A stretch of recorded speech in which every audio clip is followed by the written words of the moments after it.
I'll be honest, I've been trying to think of something for this opening for a while now, and I still can't think of anything, so, look at how cool my shelf looks now.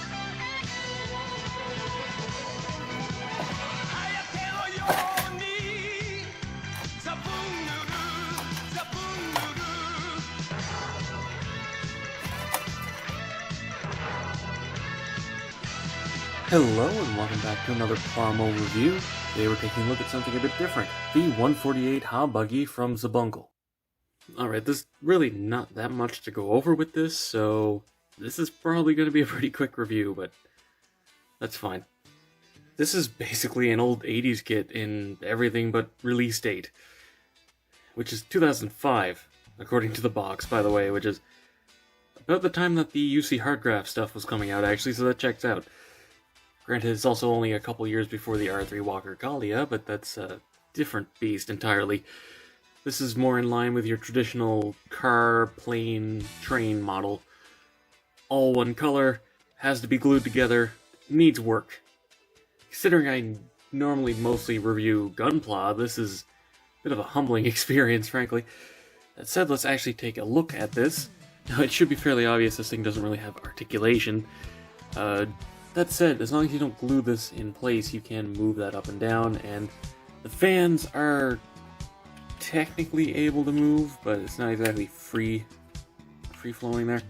That is all for whatever articulation you want to call that.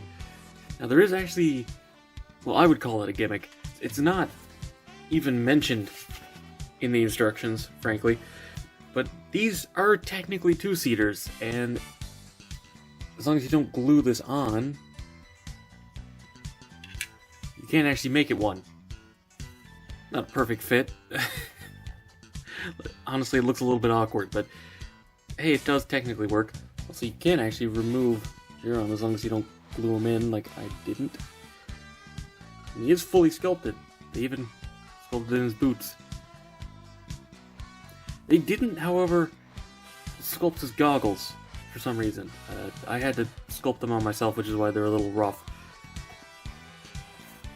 I don't understand why they didn't bother sculpting them on, because he's not really seen without them for like 90% of the show, especially in this specific outfit. Rag, on the other hand, is pretty good, aside from the slightly yee-ass haircut she's got going on. They did make the top knot a separate piece for some reason, and the place they put it in the instructions is not really, it's more low, doesn't look right. This is a pretty good position if you did get this yourself. And finally, I just want to say, despite being apparently from 2005, this thing has some really bad mold degradation. I don't know if it was always like this, but just things do not want to line up. This area is okay, but just two slabs for the front.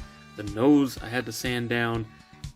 These skis just did not want to go in at all. It just, you wouldn't expect a kit that's not 20 years old, and I can't imagine it's been reprinted that much, has this bad just mold degradation on it. It's crusty, or at least more than it should be.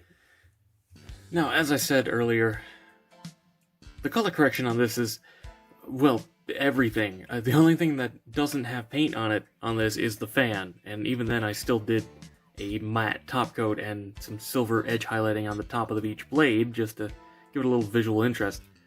But perhaps this is a little bit more of a bright yellow than it is in the show, but it's definitely more accurate than that dark tan that they went with for the plastic.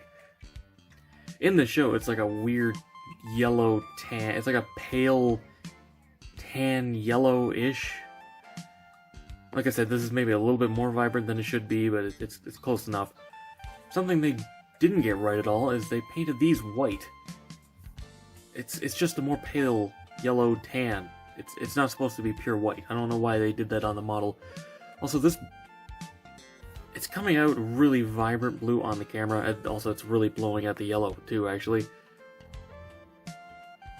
But it is blue, but it's not like super eye-searing blue. It's like a pale blue. Almost like a blue-gray, but more blue than that. Oh, also, just because I actually had to look it up because they don't tell you, the console is gray with the yellow handles and black grips. And don't forget to do the dark gray in the vent in the front. And just quickly before we go to a size comparison and then wrap the review up, I do want to actually show off this paint job a bit in the video. I am pretty happy with how it turned out. I don't generally go for realism as much as accuracy in my paint jobs, but I do enjoy doing it every once in a while, and this was a pretty good opportunity to do so. All the little scrapes and chips and a ton of rust, the oil stain on the back from some leaky canister they were transporting at some point. The Iron Gear crew, they wouldn't repaint this thing. They'd just deal with the rust and the damage until it stopped working. At most, they'd run maintenance to make sure that the engines still work. Realistically, this is pretty much what it would look like. And as for a quick size comparison, despite being 1/48 scale, I did not expect this to be this big, honestly. It has a good footprint. And of course, being 1/48 scale, figures are about 3.5 centimeters-ish. Hard to judge with you're on where you're sitting down, but rag, yeah. So, to wrap this review up, I'm not used to reviewing non-articulated stuff like this. I do like this kit. It was enjoyable to build.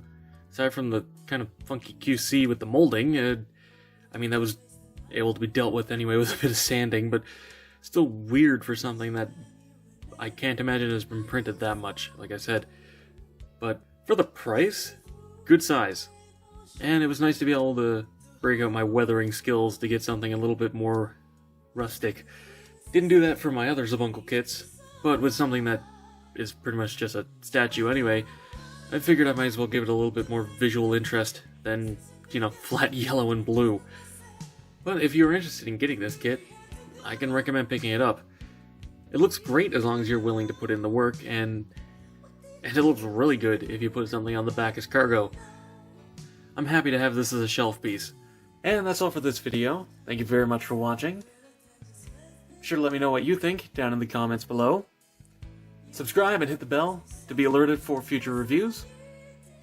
Come chill in the Discord. Follow me on Twitter, if that's even still around. And consider supporting me on Patreon so I can keep bringing you videos like this. And, as always, until next time, happy building.